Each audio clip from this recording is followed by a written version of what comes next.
တန်တရားရဲ့အလားဆုံးအလွမ်းရတော်တရား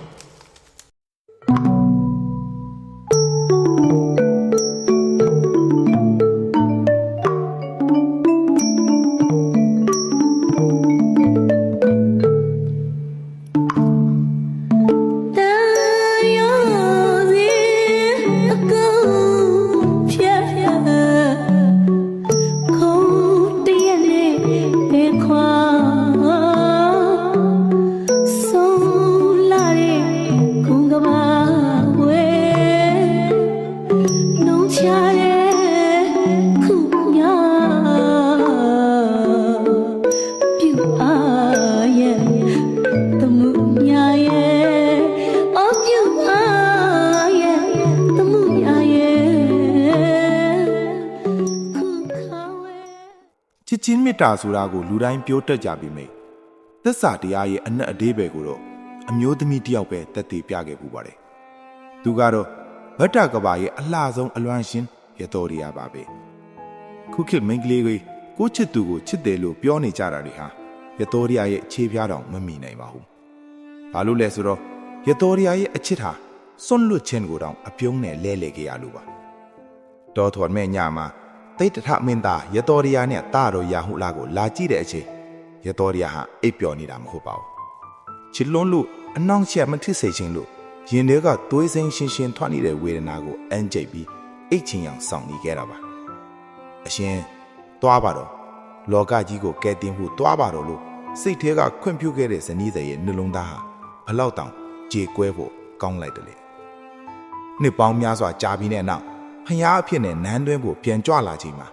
ရတော်တရားဟာဖျားရှင်ရဲ့ခြေတော်ဆုံးကိုဖတ်ပြီးငိုကြွေးခဲ့ပါတယ်။အဲ့ဒီအချိန်မှာသူမေးခဲ့တဲ့မေးခွန်းတစ်ခုရှိပါတယ်။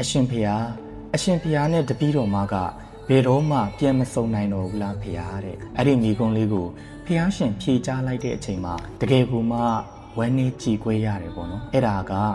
ငါတို့ဟာဟောဒီဂင်္ဂမြစ်ကြီးထဲမှာကုမှုတော်ရာကြားပြီးဖုံးလွှမ်းနေတဲ့အချိန်အုပ်အုံးငှက်တွေဖူးဖွေးဖြူနေတဲ့အချိန်စပူတပြေပင်ကြီးမှာထန်းသီးတွေတီးလာတဲ့အချိန်မင်းနဲ့ငါဟာပြန်ဆုံကြအောင်မှာပါတဲ့အဲ့ဒီလိုဖြေကြားပြီးတဲ့နောက်မှာရတော်တရားဟာရှုံးပွဲချငိုကြွေးခဲ့တယ်ဘာလို့လဲဆိုတော့ရည်စည်းတန်နေတဲ့ဂင်္ဂမြစ်ကြီးထဲမှာလေဘယ်တော့အခါမှကိုမှုတော်ကြတွေကပွင့်လာမှာမဟုတ်ဘူးလေအ내ရောင်ရှိတဲ့အုပ်အုံးငှက်တွေလည်းမဲရာကနေဖြူလာမှာမဟုတ်တလို့တပြေပင်ကနေလေထန်းသီးရဘယ်တော့မှတီးလာမှာမဟုတ်ဒါကြောင့်မင်းနဲ့ငါဟာဘယ်တော့အခါမှပြန်လဲစုံစည်းကြတော့မှာမဟုတ်ဘူးဆိုတဲ့အတိတ်ပဲကိုသိလိုက်တဲ့အတွက်ကြောင့်ရတော်တရားဟာအဲ့ဒီအချိန်မှာပဲရှုံးပွေချငိုကြွေးခဲ့ပါလေရောအရှင်ကောင်းပါပြီလို့လက်ခံခဲ့ရှာတယ်စွန့်ပစ်ခြင်းခံရတာတော့မုန်းဖို့မိနေတဲ့အထိချစ်ခဲ့တာရတော်တရားတယောက်သေးပါပဲဖះရှင်နောက်ဆုံးပြောခဲ့တဲ့စကားကတော့လေးသိင်ချေနဲ့ကဘာသိင်ပါရမီခေခဲ့သမျှတန်ရိုးစင်တွေအားလုံးကိုဒီဘဝဒီညဒီမှာပဲအဆုံးတတ်ကြစို့ဆိုတာပါပဲခုခေတ်မှာဖုံးမကင်လို့စိတ်ဆိုးစာမပြန်လို့ရန်ချစ်နေကြတဲ့အချစ်တွေနဲ့ရတော်တရားကိုရှင်းကြည့်လိုက်စမ်းပါ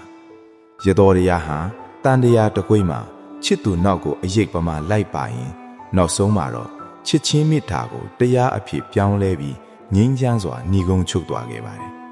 သူ့ရဲ့အချစ်ဟာအတ္တမပါတဲ့အချစ်သူ့ရဲ့အလွမ်းဟာပါရမီဖြစ်စေတဲ့အလွမ်းလူကြီးမင်းတို့အနေနဲ့ရောဘလို့ထင်မြင်ယူဆချက်တွေရှိပါသလဲကိုတိထားတဲ့တမိုင်းအချက်လက်လေးတွေကို comment မှာဝင်ရောက်ဆွေးနွေးပေးကြပါဦး